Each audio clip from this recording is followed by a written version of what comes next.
भारत और गयाना का नाता बहुत गहरा है। ये रिश्ता मिट्टी का है, पसीने का है, परिश्रम का है। कोई भी परिस्थिति हो, भारत और गयाना का रिश्ता आत्मीयता से भरा रहा है। मुझे गयाना की विरासत को, यहां के इतिहास को जानना था। भारत और गयाना ने एक जैसी गुलामी देखी, एक जैसा संघर्ष देखा, और आज हम दोनों ही देश दुनिया में डेमोक्रेसी को मजबूत कर रहे हैं। Honourable leader of the opposition, honourable ministers, members of the parliament, honorable the chancellor of the judiciary, अन्य महानुभाव, देवी और सज्जनों, गयाना की इस ऐतिहासिक पार्लियामेंट में आप सभी ने मुझे अपने बीच आने के लिए निमंत्रित किया। मैं आपका बहुत बहुत आभारी हूं। कल ही गयाना ने मुझे अपना सर्वोच्च सम्मान दिया है। मैं इस सम्मान के लिए आप सभी का, गयाना के हर नागरिक का हृदय से आभार व्यक्त करता हूं। गयाना का हर नागरिक मेरे लिए स्टार बाई है।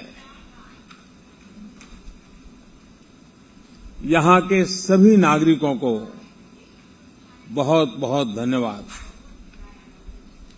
ये सम्मान मैं भारत के प्रत्येक नागरिक को समर्पित करता हूं। साथियों, भारत और गयाना का नाता बहुत गहरा है।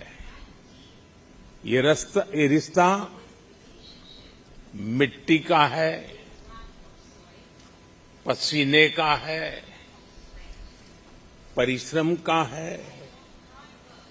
करीब 180 साल पहले किसी भारतीय का पहली बार गयाना की धरती पर कदम पड़ा था। उसके बाद दुख में, सुख में, कोई भी परिस्थिति हो, भारत और गयाना का रिश्ता आत्मीयता से भरा रहा है। इंडिया अराइवल मॉन्यूमेंट इसी आत्मीय जुड़ाव का प्रतीक है। अब से कुछ देर बाद मैं वहां भी जाने वाला हूं। साथियों, आज मैं भारत के प्रधानमंत्री के रूप में आपके बीच हूं, लेकिन 24 साल पहले एक जिज्ञासु के रूप में मुझे इस खूबसूरत देश में आने का अवसर मिला था।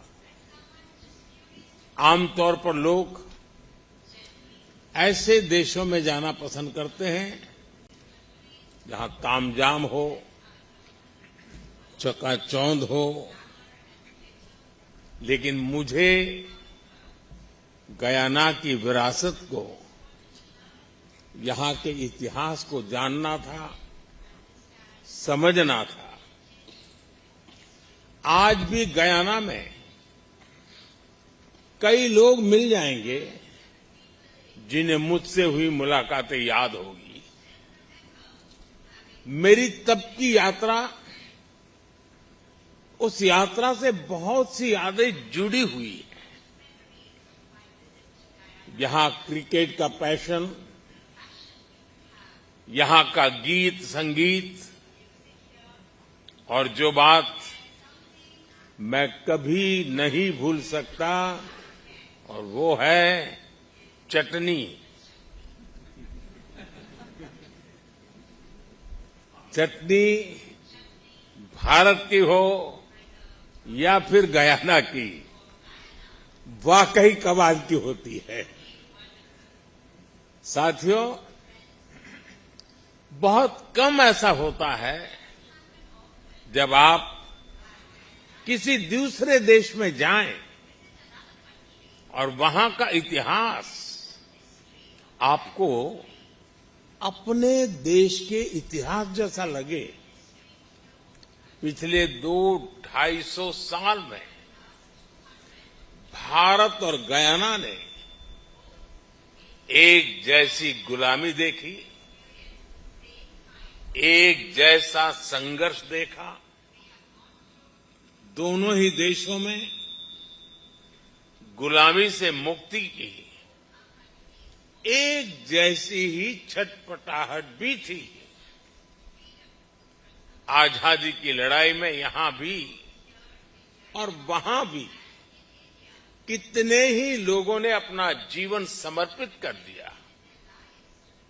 यहां गांधी जी के करीबी C.F. एंड्रूज हो, ईस्ट इंडियन एसोसिएशन के अध्यक्ष जंग बहादुर सिंह हो, सभी ने गुलामी से मुक्ति की इस लड़ाई मिलकर लड़ी और आजादी पाई। और आज हम दोनों ही देश दुनिया में डेमोक्रेसी को मजबूत कर रहे हैं। इसलिए आज गयाना की संसद में मैं आप सभी का 140 करोड़ भारतवासियों की तरफ से अभिनंदन करता हूं। मैं गयाना संसद के हर प्रतिनिधि को बहुत बहुत बधाई देता हूं। गयाना में डेमोक्रेसी को मजबूत करने के लिए आपका हर प्रयास दुनिया के विकास को मजबूत कर रहा है। साथियों, डेमोक्रेसी को मजबूत बनाने के प्रयासों के बीच हमें आज वैश्विक परिस्थितियों पर भी लगातार नजर रखनी है। जब भारत और गयाना आजाद हुए थे तो दुनिया के सामने अलग तरह की चुनौतियां थी। आज 21वीं सदी की दुनिया के सामने जो चुनौतियां हैं वो पूरी तरह अलग है। दूसरे विश्व युद्ध के बाद बनी व्यवस्थाएं और संस्थाएं ध्वस्त हो रही हैं। कोरोना के बाद जहां एक नए वर्ल्ड ऑर्डर की तरफ बढ़ना था, दुनिया दूसरी ही चीजों में उलझ गई। इन परिस्थितियों में आज विश्व के सामने आगे बढ़ने का सबसे मजबूत मंत्र है democracy first, humanity first. Democracy first की भावना हमें सिखाती है कि सबको साथ लेकर चलो, सबको साथ लेकर सबके विकास में सहभागी बनो। ह्यूमैनिटी फर्स्ट की भावना हमारे निर्णयों की दिशा तय करती है। जब ह्यूमैनिटी फर्स्ट को अपने निर्णयों का आधार बनाते हैं तो नतीजे भी मानवता का हित करने वाले ही होते हैं। साथियों, हमारी डेमोक्रेटिक वैल्यूज इतनी मजबूत है कि विकास के रास्ते पर चलते हुए हर उतार चढ़ाव में हमारा संबल बनती है। एक इंक्लूसिव सोसाइटी के निर्माण में। अगर आप ये वीडियो YouTube पर देख रहे हैं तो हमारे चैनल को सब्सक्राइब कर बेल आइकन दबाएं और Facebook पर देख रहे हैं तो हमारे पेज को लाइक करें। 8 मिलियन प्लस सब्सक्राइबर, आपके इस भरोसे के लिए बहुत धन्यवाद।